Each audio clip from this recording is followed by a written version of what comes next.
Hi, I'm Art Caplan. I'm at the Division of Medical Ethics at the NYU Grossman School of Medicine. Let me tell you about a case that I recently learned of. A patient was dying at a hospital up in Canada, in Kingston, Ontario, and she turned out to be dying of breast cancer that had disseminated throughout her body. The woman was 79 years old. So the cancers in her breast had spread out to her lungs and other organ systems. And she knew that she was going to die.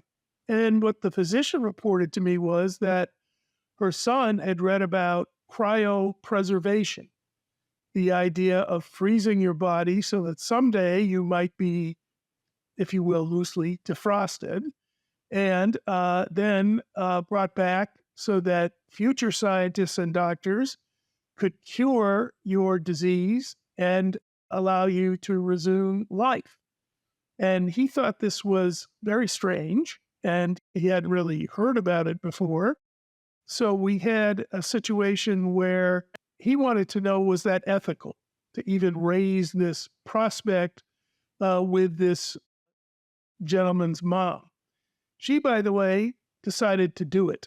And I know it cost them about $30,000, and not to get grim about it, but what happens is shortly after death, she's brought to a funeral home, and the process by the company that does this basically is called deanimation, and the blood is drained out of your body. You're basically infused with a kind of crude antifreeze to preserve your cells so that when they freeze you, hopefully the cells don't get damaged.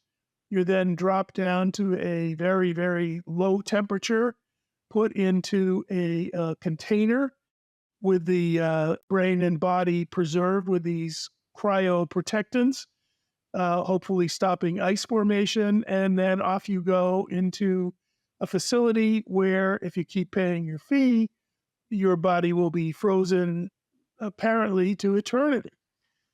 Well, I think this is actually crackpot science. It borders to me on deceiving people. Why? Because there are so many steps here that would have to come true in order to make this a possible practical answer to death.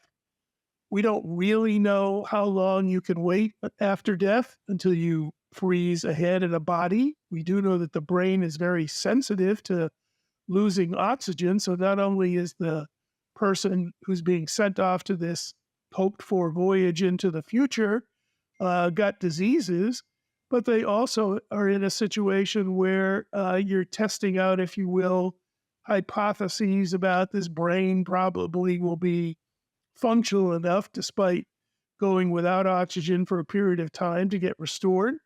Then hopefully the cryopreservation idea will work and you won't damage cells when you freeze and defrost, which is a real problem these days, even in trying to deal with human eggs. We freeze them, but often many get destroyed because the freezing process harms the cells, or the defrosting process.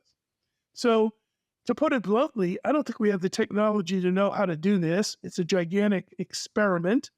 I think it's being sold as a path to live forever, or at least come back later. But I don't believe there's any science that would back that idea now. And even in the future, sorry to put it this way, but trying to restore mush and then cure the disease that killed you at the age of 79 seems to me just incredibly optimistic, deceptive, just wrong. Happily, there aren't that many people trying this. By the way, I should add, some people do it and they only freeze their heads. I won't go into the grimness of that.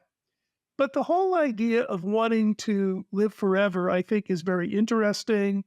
It is something we hear about a lot as people try to pursue anti-aging interventions. This is probably the most extreme. What I would ask everybody to think about if your patients ask you about this or someone brings it up in casual conversation is, let's assume it worked. Let's assume 200 years from now, you would get defrosted and your disease that killed you would be cured. And maybe even at age 79, they'd be able to give you some sort of intervention that would make you more youthful. It would still be a rather emotionally demanding and, I think, terrifying existence.